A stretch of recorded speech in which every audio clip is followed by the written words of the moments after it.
Hello everyone. The time is 12:01. I guess we can start with the Maritime Innovation Update. I will be the moderator of this session, and my name is Mert Yıldız. Today, as a speaker, we have my colleague Paul Koch, who is a research associate working in Team Maritime Informatics and specialized on autonomous navigation and AI-related activities in the MES field. And today's topic will be regarding the navigation of maritime autonomous surface ships using a rule-based approach ensuring the COLREG compliance. Without going forward with the presentation, I would like to remind that this session will be recorded, so we kindly request you to close your microphones and the videos. If you have any questions during the presentation, you can simply write them to the chat and they will be answered at the end of the presentation. Or at the end of the presentation, you can simply raise the hand and ask the question without opening your microphone. So without further ado, Paul, the floor is yours. Yes, Mert, thank you very much. I hope that everyone can hear me. Yeah, Mert already gave the introduction. So today we will talk a little bit about COLREGs and in specific how we approached it using a rule-based approach. And I would like to start with a little bit of an agenda, what we'll cover today and the main topics. So first, I will try to give you a short overview about COLREG so that you have an idea of what's going on if you're not completely familiar with the field. We will talk about the COLREG assessment and what an operationalization strategy is and how we did it in this case and how it helped us to do the COLREG assessment as a whole. We will talk a little bit about extending the scope. If you're familiar with COLREGs, you know that there are certain rules that require more than just ship-to-ship interaction. They also require knowledge about your available space in terms of spatial areas. And in the end, I'll give you a very short peek on how this is actually implemented in MAS. By the way, this stands for Maritime Autonomous Surface Ships. I just see that there is a small typo here. So just shortly how this theory that we cover today goes into the real world testing and how our test beds look like, where we test these systems and deploy them in the scope of research projects here at Fraunhofer. So COLREGs itself are kind of the rules of the sea, or they kind of dictate how ships should interact with each other when they see each other. So they kind of dictate if you see a ship in this position, you should avoid it by doing the following action. The problem is that these rules are very old and they were made originally for humans, by humans. So as you can see, they are, I just have here an excerpt of some of the rules. It's a written out set of actions to be taken by any party that takes part in a let's say, encounter scenario between multiple vessels. And of course, this has the challenge that there is an ambiguity in the rule phrasing, and there is no clear definition for machines. And we talk about machines, of course, what we would like to do in the research field of autonomous surface ships is to build autonomous ships that can navigate by themselves, but are still able to follow the COLREGs. And in order to do this, we kind of have to translate the rules that were originally written for humans into rules that are understandable for machines. So we have to kind of take these ambiguous phrases like safe speed or risk of collision and make them understandable for a machine. This is also very crucial because if we have multiple autonomous vessels, there has to be a consistency in the decision-making process, so that there is no two autonomous vessels that have a different understanding on how the rules may be understood by an autonomous vessel. So we have to make sure that when we come up with a strategy that it's very versatile and very adaptable for all kinds of applications that you may have using COLREGs. And of course, as I already said, the main goal for what we've done here and what I'm going to present today is that the rules have to be machine and human readable at the same time. Of course, we could employ a big machine learning model, kind of train on something, as you always like to do, and then you get some prediction on which rule applies. The problem is that there is no explanation for it. And what the authorities and all the agencies that kind of verify these systems and put them into the real world is that whatever we do in an autonomous vessel is understandable and it's testable. So that's why we kind of opted for this rule-based approach. And the general structure when you look into COLREGs is that it's always talking about the interaction between two vessels. This makes it pretty easy because every rule is kind of written from the point of one vessel seeing another vessel, and it then lays out what the responsibilities for these two vessels are. I have here a few examples. For example, crossing situations is like the most, I think, well-known rule because it kind of dictates when you're on a collision course what each of the two vessels that are on this collision course have to do in order to avoid the situation. And it basically tells one vessel to change its course and tell the other vessel to stay on its course so that there is predictable behavior. So what we took out of this is that we can break every scenario into a two-vessel interaction. Makes it easier to model. And since the rules are formulated in this way of, if you see the scenario, act as following, we can introduce something like an ownership. And the ownership, you can imagine it is your point of view of a situation. So if you're on a vessel and you're looking at another vessel, the vessel you're on is the ownership, and this is how we model the COLREGs. Because when we talk about autonomous ships, the system we have working or that will do this COLREG assessment is on one ship. So we can kind of build a system that is able to look from this ship to all the other ships and figure out how the rules have to apply and also how the other ships see us in this given scenario.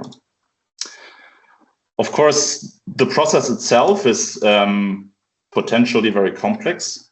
So we kind of have to do a trick that is very versatile, which is kind of, we do this dimension reduction thing. And what I mean by this is that normally when you think about ships, they all have a position, they have a speed, they have a vector, there's a course over ground, of course, a heading of the vessel, there is a speed through water, speed over ground. There's just all these kind of telemetries that you could take into account to assess what's going on. What we did is we kind of tried to boil it down to the most important information for us, because we don't need to look at everything. So what we did is, if we take a vessel, in this case at the center, it's us, it's the ownership, it's our point of view to the world, to all the other ships. We can first start by making a simple sector model. We can say everything that is ahead of us is front, we just call it. Everything that is behind us is in the rear sector. Of course, there is this stern sector, which is defined in COLREGs. And we have our two sides, port, starboard. I think this is known for more or less everyone who has had anything to do with the maritime world before. We have an ahead sector, which is important for some of the rules that speak about vessels coming towards each other. And this is kind of our main sector model. So we kind of already know when we see another vessel in which sector it falls. So we kind of already know a little bit what's going on, and we can advance this a little bit, because if we kind of try to formulate how does the other vessel move in relation to us. Because if you think about it, that's the most interesting point. You want to know, is the other vessel faster than us? Is it coming closer? Is it moving away? Is it slower than us? So what we did is, if we take another vessel, we can, for example, say it's advancing, which kind of means it's moving faster than us in front of us. So it's potentially coming into our way. Or it's leaving, which means that it kind of points in our direction, but it's slower than us, so it's not going to be a problem. Also, we can say if the overall distance is decreasing, it's inbound, it's coming closer. If the overall distance is increasing, it's outbound, so it's moving away from us, although it may face us. Also, we can say that if a vessel has the opposite course and is in this ahead sector, for example, we can say it's reciprocal. So it's kind of moving opposite to us. Or if it's moving into the same direction at us, we can say it's aligned. And we kind of developed a few more of those situation statements or annotations, as we like to call them. And I think you can already in your head kind of figure out that you can combine all these different blocks or annotations to describe how two vessels may interact with each other. And this is exactly what we're doing. So let's say we have a situation where a vessel is overtaking us. So what can we say? Well, it's a power-driven vessel. It is in our rear sector. It's a fellow moving object, and with fellow we just mean it's moving into the same direction at nearly the same speed. It's in our astern sector, and it's steady. So this kind of means there is the distance between the vessel is neither increasing nor decreasing, so it's kind of moving together with us. And then we can just build the rules, look into COLREG, and we know, okay, if a vessel is in the astern sector, it's not moving away, and it's also not changing its course, so it's moving the same direction. COLREG say we have to assume it's an overtaking vessel. So we can then take this information and say that this vessel is overtaking. And this is, in the end, all you need and the core of the magic, let's say, in simple terms, because you can also adapt this to, for example, the crossing courses situation, where you could say if a vessel is in the starboard sector, it's either steady or it's inbound, so it's moving towards us, and it will cross in front of us, we can say it's a crossing situation. And so on, we model all the COLREG rules that describe ship-to-ship interactions. So I have here a few excerpts from a paper we've written. I have linked in the end. So if you want to know all the technical details, I highly recommend you to look into that, because there you will find the whole list of annotations that we've built. Here are a few excerpts of the annotations, the full sector model, and all the situation statements that we've developed.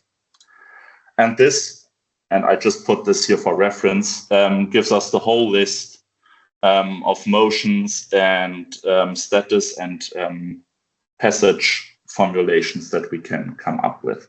So we can model the whole traffic and the interaction between the participants in the traffic, which in the end we can then take and build all the rules. And here you can see on the right side that all the rules that are in COLREG can be formulated with very simple terms. And there you see, for example, the crossing situation in the end just tells that if a vessel is crossing us, that it must be a power-driven vessel. Of course, this is just in the responsibilities. It must be threatening, so it has a steady bearing. So there is a collision course.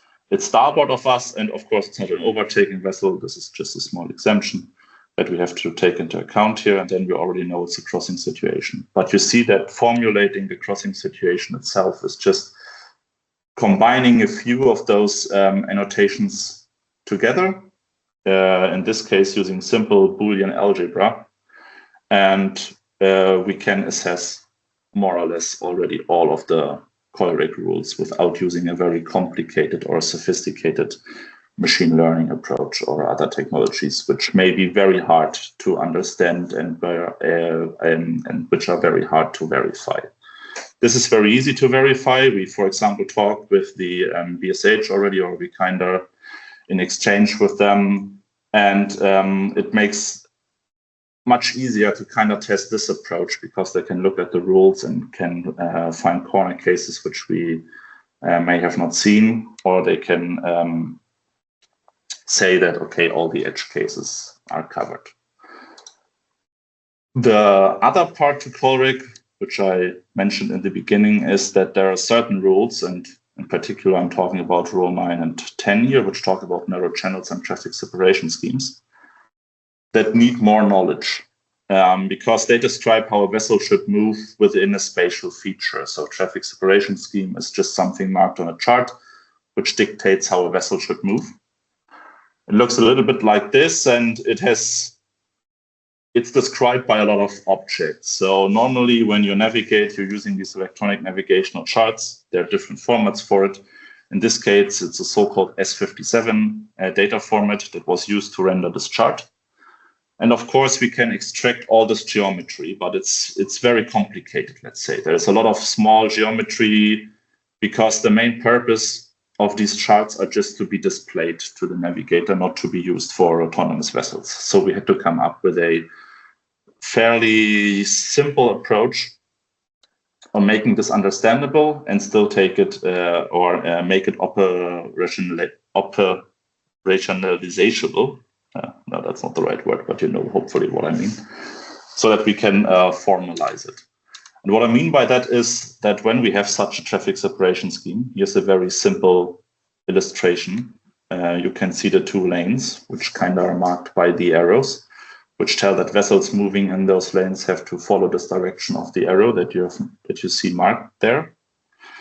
And we then came up with a few, let's say, cases that a vessel can be in when it's moving in this traffic separation scheme. So we say, okay, if it's moving towards it, it's an approaching vessel. If it's following the lane in the correct direction, we kind of say it's proceeding in a TSS. The same with leaving or approaching. So it's either leaving the TSS at the correct angle or it's approaching the TSS at the correct angle. And of course, there's also this crossing vessel. And there is something we call within, which is a vessel that's inside the TSS, but not moving in either of the lanes. So it's kind of in this traffic separation zone, which is an area where vessels usually should not move into, or there has to be special cases for it. But nonetheless, we did the same. We did with the ship-to-ship interactions here, and we came up with the whole formalism to kind of describe if vessels are moving correctly in a traffic separation scheme. The same we did with a narrow channel. And then we came up with, normally COLREG has two obligations, which is a give way and a stand on obligation, which are fully exclusive. So a vessel can only be a give way vessel. Then the other vessel is most likely a stand on vessel.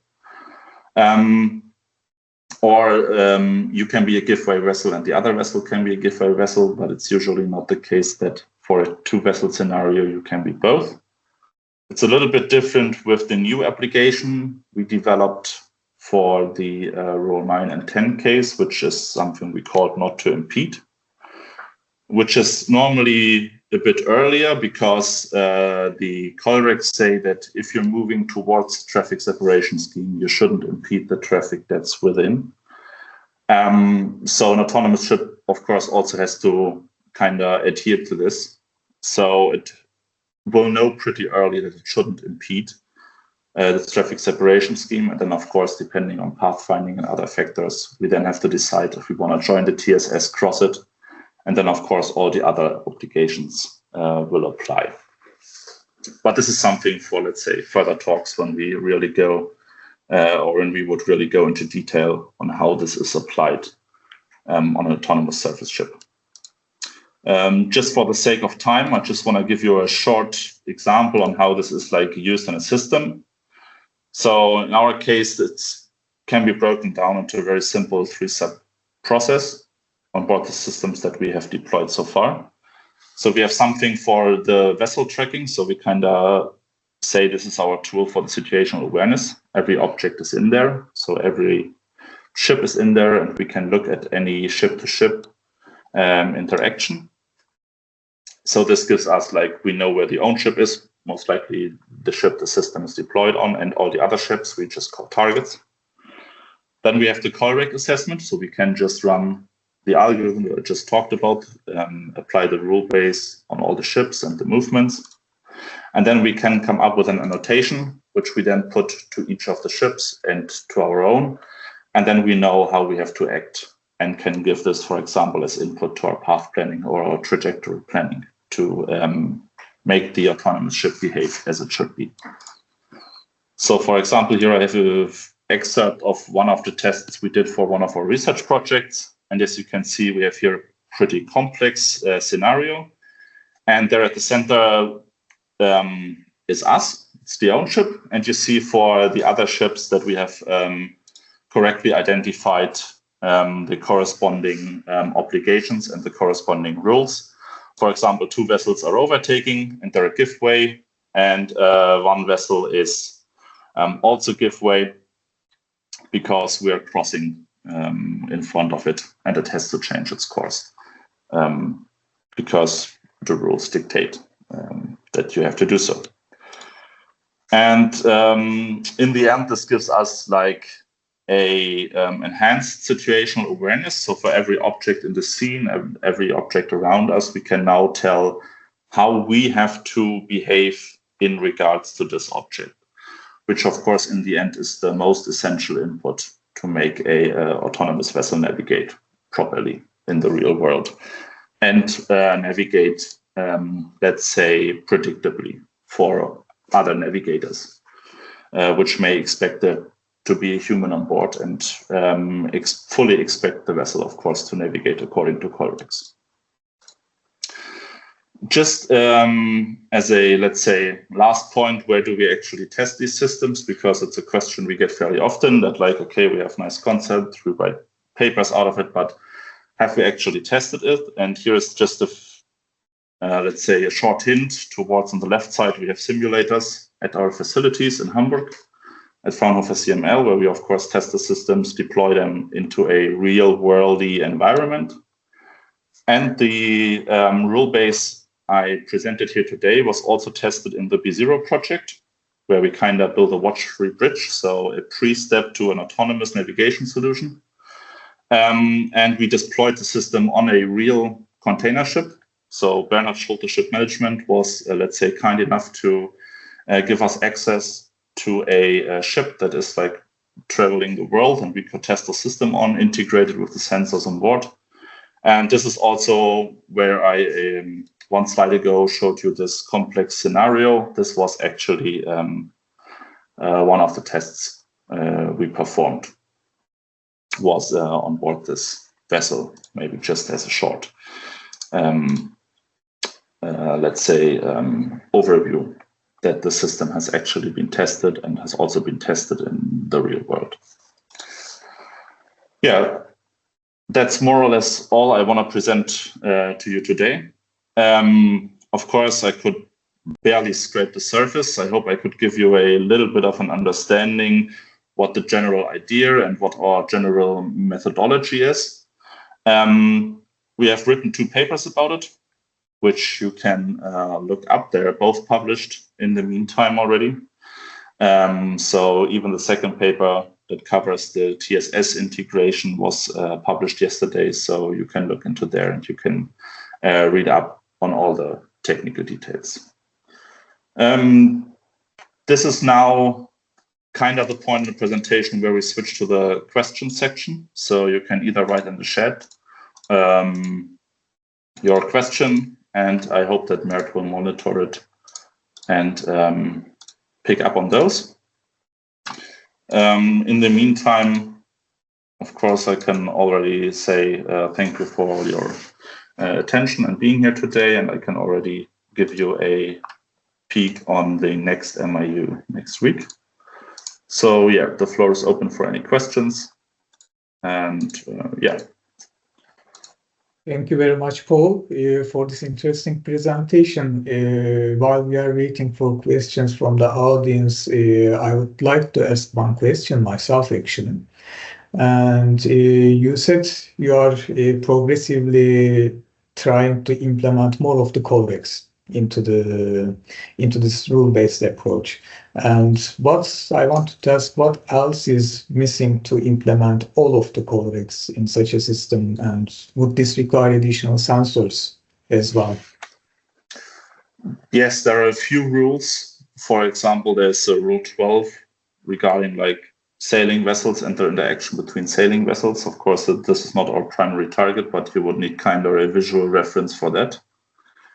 In general, there is like a few of the basic rules which kind of tell that you should keep a lookout at all times, and that you have to kind of assess if there is a bad visibility situation going on, which of course for all those cases you would kind of need a visual indication. But in the end, to do all the core annotation everything is there and we can model everything like right now. But if you want to really put it into production and kind of make it product ready in quotation marks, you would, of course, also need to cover all the legal things you have to take a look at, like the lookout stuff I talked about. For that, you would most likely need additional visual reference by using a camera. And also, let's say you would need to monitor for some sound signals. So you would need some kind of microphone input from the real world. Just because some of the stuff you have to monitor. So yeah, I hope that answers the question. Understood. This indeed quite the challenge, but I am sure we'll figure it out. Will be able to figure it out. And another question from my side, you only talked about assessing the correct COLREGs. Is your system also capable of detecting violations in applying the COLREGs? For example, if seafarers not properly yielding to other ships?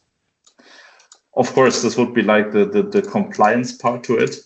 And I did not, with a view on time, cover this today. But of course, you could also just take a situation, say that is the action that should be done, and then you could evaluate what the vessels that are, let's say, part in the situation are actually doing, and could then immediately tell if one of the vessels is in violation of their respective actions that they should do. And with this, you could then tell if the vessels behave properly or not. I see. I think it will have great implications on understanding collision risk between vessels when trying to do test planning algorithms, quantifying it. Yes, yeah, that's actually one of the big points, let's say. Okay, if there's no more questions, I would say we're finished for today. And I hope that you will then join the presentation next week of my colleague Rashid, who will talk a little bit about K-crane simulation and identification model. So in that regard, thank you everyone for being here today. And if you have any questions, feel free to contact me via email afterwards. Thank you. Have a nice weekend.